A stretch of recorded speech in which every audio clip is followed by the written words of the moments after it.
Hey there, everyone. Welcome. So I wanted to do a short video today. That's my intention, to keep it short. On the topic of non-doing. This is a conversation that I usually have with all of my clients at some point in time. And it's one of the hardest things that I have found for us people in general to tap into that deep space of non-doing. So, as with everything, this is a perspective.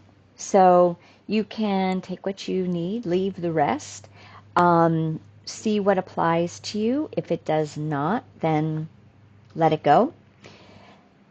So my background, I come from a feminine tradition, a Shakti Kundalini tradition, and that is a deeply embodied and embodiment path of the divine feminine. One of the deep teachings of that path of the feminine, and if we think about the feminine in general, one of the ways that the feminine archetypes express is through receptivity and in a spaciousness and the rest and digest part of our nervous system.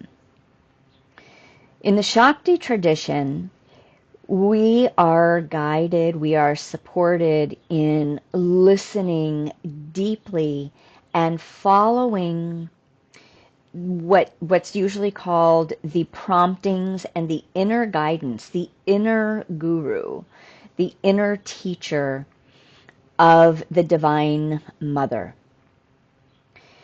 And depending on the extent and the depth of your path within this tradition, you're going to meet varying degrees probably of surrender.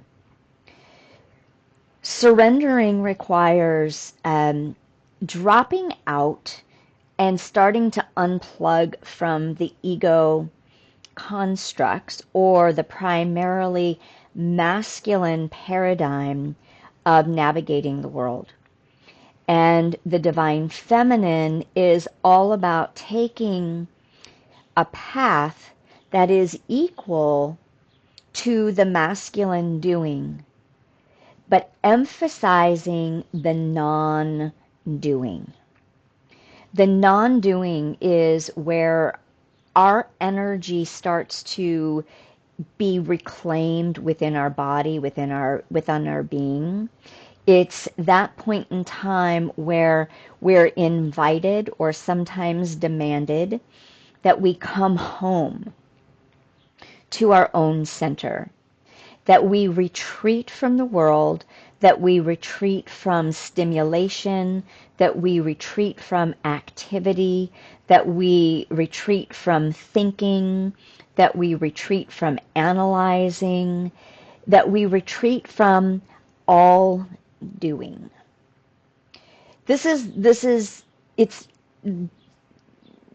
I will just say, it is no small task. And it is a practice in and of itself. But the priority of it is deep. And it cannot, I can't even begin to explain, even though I'm going to try, the depth or convey the depth of the why and the what is found when we actually give ourselves permission to retreat from the external world into our center. And I'm referring to something that's beyond just meditation. And the easiest way to give it a physical example can be found in my book, Awakening from the Dream, a Kundalini memoir. As in that second phase of my awakening process, when I was literally demanded that I come within due to adrenal fatigue, and a number of other just exhaustions in my system. My body put me down, okay? But the body can never be separated from soul. And that's where it starts to become very mysterious, and the language gets a little ethereal perhaps, or sensory based, because much of our embodiment process of the awakening is very hard to put into words. It's experiential, it's direct experience. And while there are themes um, that run through that are similar, everybody's experience is also going to be very different. And unless you've traveled this kind of path and understand how to integrate it and navigate it, which is, definitely my mojo, it's really hard to recognize the value and the importance and even part of the necessity of what I'm talking about here. So in that short example, right, my body went into a state of crisis, which required me to let go of any agendas, ideas, plans I had, ability to do anything, because vertigo was also a part of this combination, and let go into the deeper presence of our soul, which is this ocean that swims within us and that we swim in. And unless you get there, unless you know that part of you, it's really challenging to get it. So it's very common to fight it. And people will have a soul crisis, right? The soul, the way that I look at it is, the soul creates a crisis. But normally what happens is we've already created the conditions for that crisis by our egoic drive, right? The out of balance ego structure, being too plugged in, too connected to the third dimensional reality that is always there with anything and everything to pull us out of our body, to pull us out into being activated by many things other than our truth. So during those months, super challenging within that first month, I think.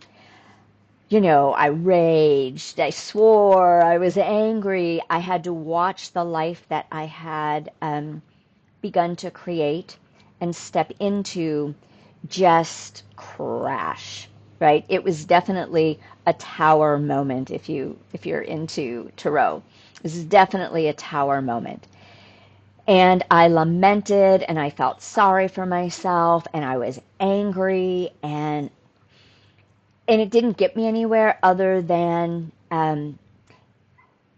exaggerate my vertigo and my adrenal fatigue, which then just exhausted me further and made me feel more powerless. So within this time frame, this first time frame, there's been quite a few of them, but once we go through that first one, we know what's happening and we can start to navigate it with more grace, hopefully. Not all the time, but hopefully. So at whatever point I began just letting go, the ego construct, my personality, I didn't have any fight left in me. And once I began letting go, that's when the magic began to occur. The magic took place in altered perception. The magic took place in a deeply quiet and silent brain. No more thinking. A story would arise here and there, but it would just dissipate because I crossed over that threshold where surrender had been deeply received. So I just let go and allowed Divine Mother to unfold her wisdom within my body and my being. I became more expanded in my energy system, my energy body. I didn't know what any of this was at the time. I didn't have to, and it's a good thing I didn't, because I could then just sink into the experience in and of itself without needing to organize it or analyze it or figure it out or think I knew what was happening. So as all of this happened, the level of softening, literally through the tissues, through my muscles, through the joints, like everything began to release. And I learned what it was to come home to me. I began to taste who I was underneath my personality, underneath all of the ideas and the programming and the conditioning that we're inundated with in this world. All of that has its place. But when we start to awaken, we start to desire or be called into the deeper truth, not the external truth. And we start to see through all of those things that want to pull us out, right? And excite us and, lead us to here and there and do this and do that and have this experience. And, we're here in part for that. But we're way out of whack. I'm sure everybody understands this and knows this and is glimpsing this more and more. So the path of surrender is a path of learning how to marry our inner masculine and feminine, to be in motion and know when that's appropriate, when it is in our highest good and alignment, and when to let go and allow everything to be done the way that it needs to. It's that recognition that we are not the doer. The divine does through us. We can create conditions. We can envision. We were talking a little bit about this yesterday in the Lionsgate class. And I'll talk more about that in a couple other videos since we're in this portal. But for any journey that we're on, the integration, the letting go, the surrendering, the rest and digest, the non-doing, the silencing is actually what allows manifestation to take place from that divinely aligned space. It is where we come into our wholeness with our sacredness, where wisdom organically arises within us. We don't need, again, I'm not saying that everything doesn't have its place, but we don't need to overdose on podcasts and videos and information, because all of that information will mean only this much unless we know how to let go and surrender, to come into non-doing. And when I say non-doing, I really mean literally non-doing.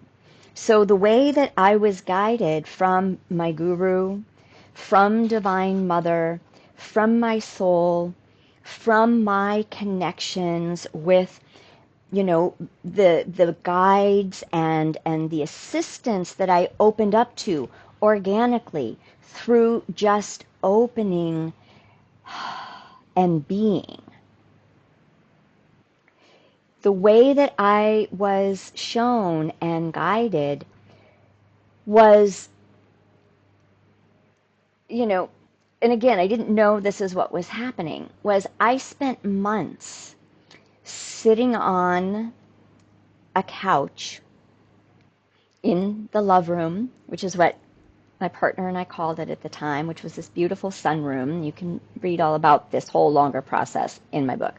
But I was guided to just be, day in and day out, to watch the clouds, to watch the leaves on the trees, to go outside and just lay in the grass,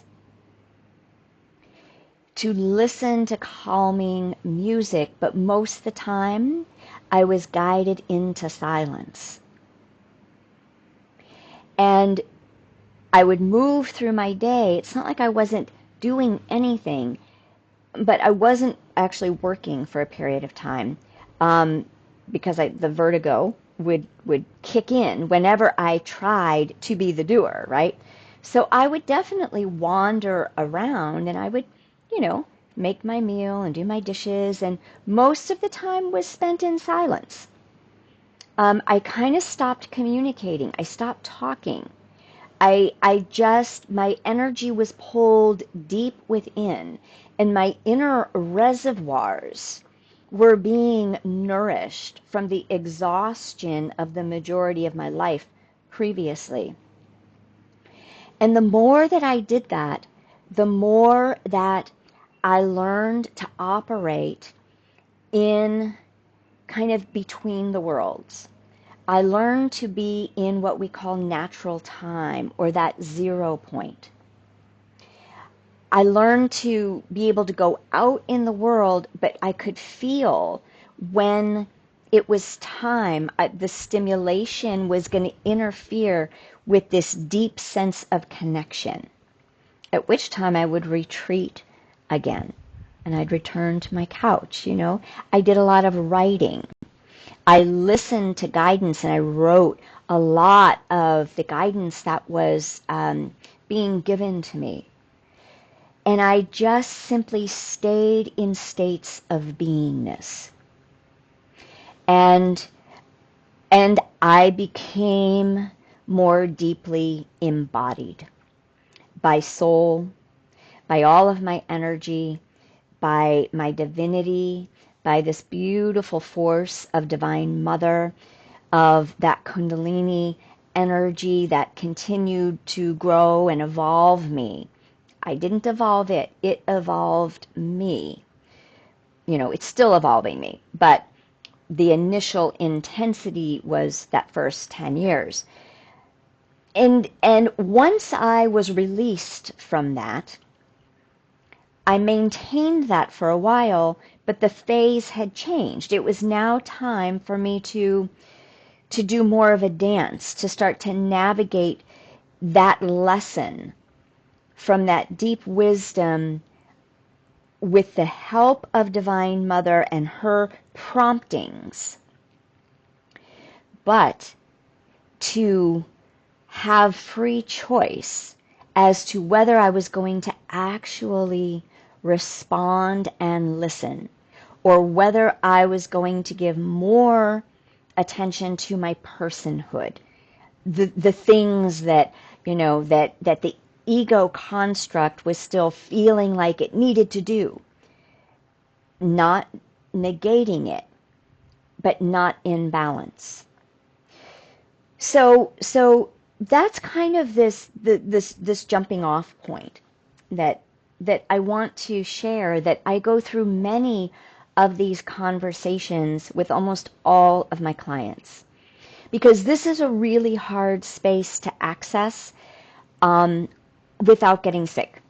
And if you get sick, if you have an illness, it's the perfect opportunity, even though we don't take the opportunity, but it's also because we don't know that we're actually being given a deeper lesson, a deeper availability to more of who we are, even when we think things are crumbling.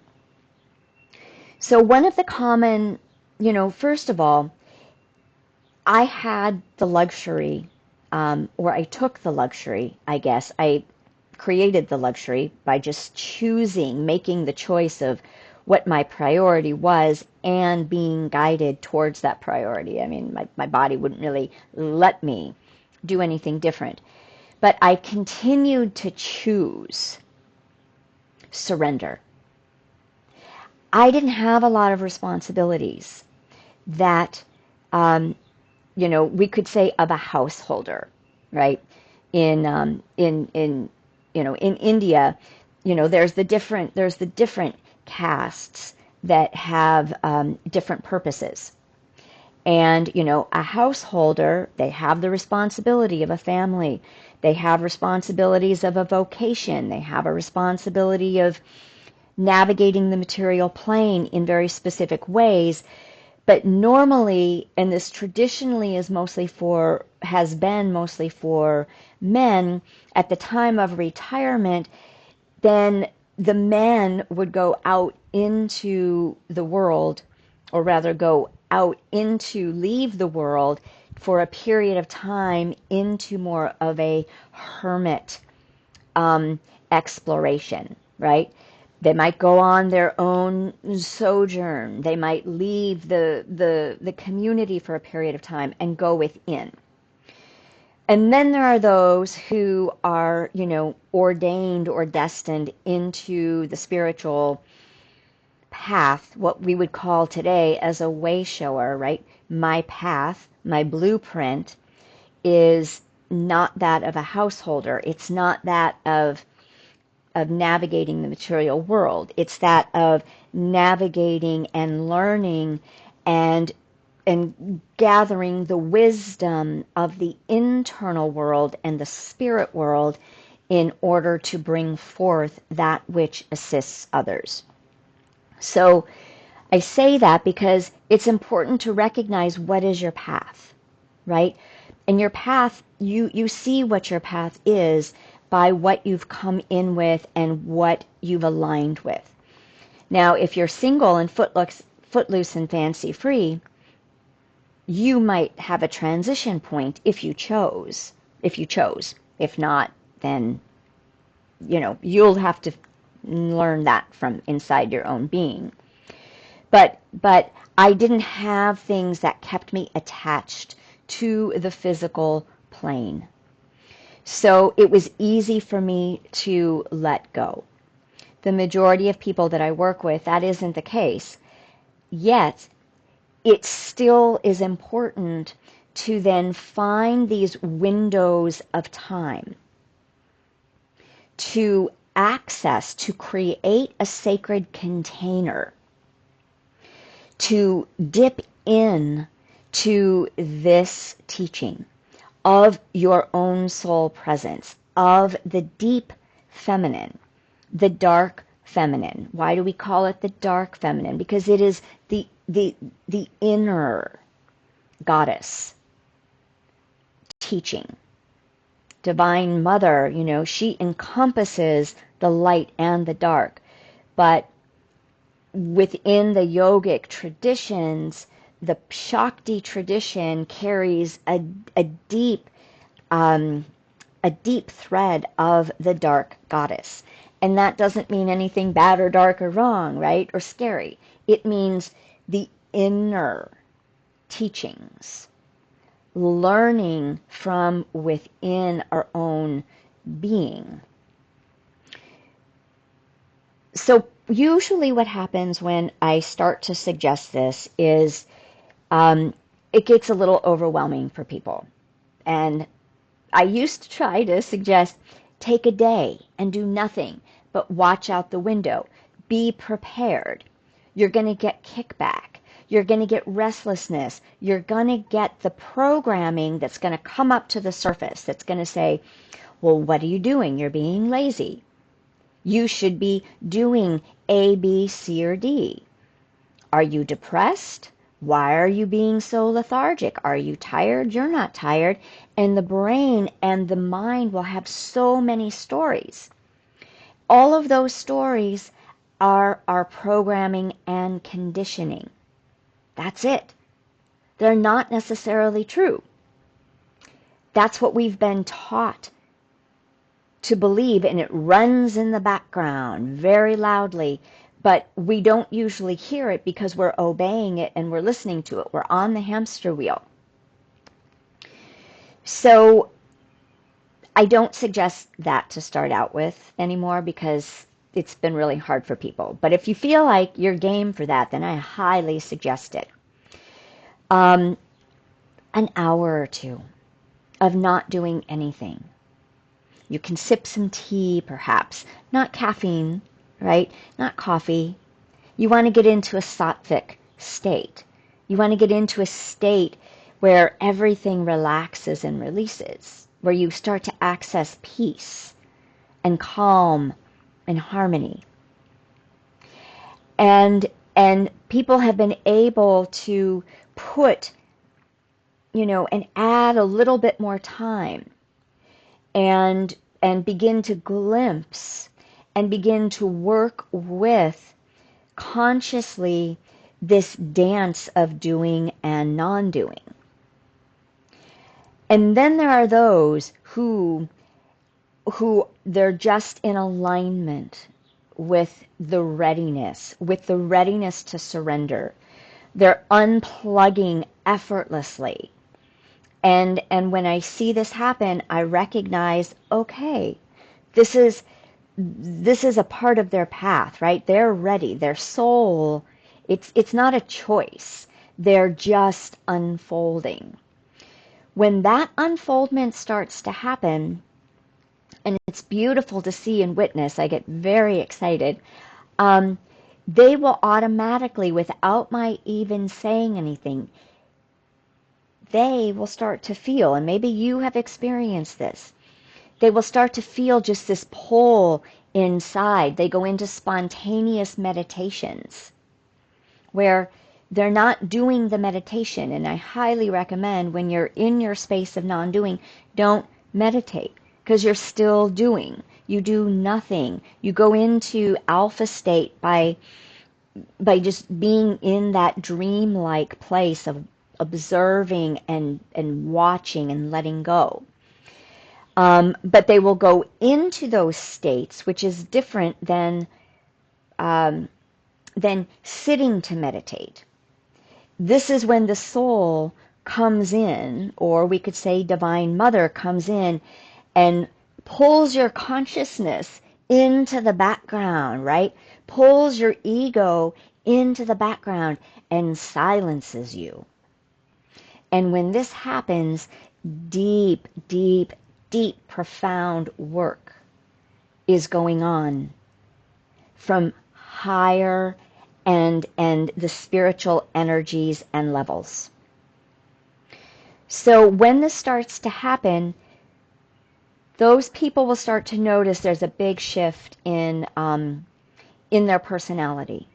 And they will start to feel like, oh my gosh, like I don't want to go out in the world anymore. I kind of just want to be in my own space. I kind of just want to, do my own thing and just be quiet. And my old friends, I'm not really clicking with them anymore. I'm not motivated to work. Am I depressed? That's always the first question. Am I depressed? Like I feel like I should be doing more. I'm not motivated. I feel lethargic. Okay? If this is a situation that you run into, and you aren't genuinely depressed, and sometimes it can be hard to tell when you're in the awakening process, most likely what is happening is your awakening is strengthening. It's communicating with you. Your soul is communicating. It is pulling you in, out of the stimulation of the energetics of the world. The energy of the world distorts, confuses, creates a chaotic energy field, creates a chaotic nervous system, creates chaos in our brain signals. And what is happening is you're being called in to stabilize a new personhood, a next level, your own soul presence, and to protect you so that you can acclimate to this new way of who you are. And when that process has solidified, then you will be encouraged. You will feel like, oh, I do want to go out in the world. But you'll feel it from inside, not because you feel like there's something wrong. I'm isolating too much. I'm being antisocial. I should be. That's not going to be a part of it. It's going to be, oh, interesting. Okay, I think I'm ready. And that's your soul presence saying, let's step out and test this. Let's see if you can remain embodied, coherent, not being dissipated in your spiritual life force, and not allow yourself to be inundated with too much energy, with too much programming, with things that aren't you. Because now you've met a deeper part of you. So you'll start to discern things very differently. If you have responsibilities, but you also have space and time that maybe you normally, zone out with TV or online or, on Instagram, on all of these technologies that boy, they just, we're learning. They're not good for us. It's like find the things that really feed you, right? And do that. These sound bites, they distract and distort us in a way that doesn't allow us to be deeply connected. So if that's how you spend a lot of your time, this is just a suggestion if this feels, appropriate for you, then use that time to just be. Sit outside, listen to the birds, watch the trees, watch how many things show up, both within you and around you. When you surround yourself in a coherent environment where you drop in to deeper and deeper and deeper relaxation organically and allow things to clear, allow emotions to come up, allow new awarenesses, new epiphanies, new wisdom. Everything we seek is inside of us. This doesn't mean that we don't need to bring in and utilize assistance, but it's marrying this and recognizing that you will have the time and space for this if you choose consciously to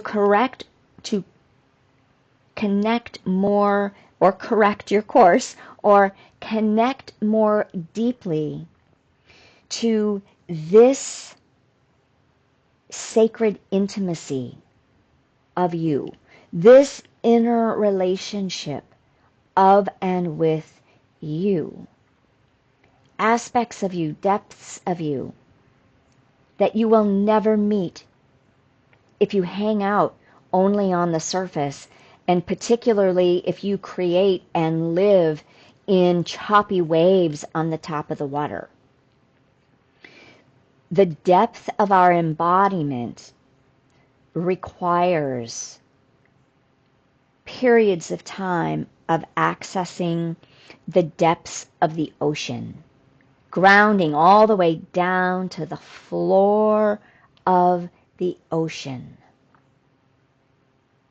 in silence, in stillness, in observation, in witness, in holiness, in sacredness, in the beauty that is there to be revealed if we open the door through the feminine expression of surrender. So I think that's all that I want to say today. And I guess a last thing, if you're attempting this, no judgment. Just keep coming back, extending your time. Keep coming back. Give yourself permission to remain devoted to your own inner realms instead of being devoted unconsciously to the programming that tells us you need to be busy, you need to be thinking, you need to be going, you need to be doing, you need to be active, that there's something wrong with you if you're not. Okay, there's much to be said on that, but I think you understand the point, and you'll really know what I'm saying if this resonates with you. So that's it for now. Blessings, and have a lovely, maybe time of non-doing, being, listening, loving, connecting, intimate relationship, devotion for your own wholeness.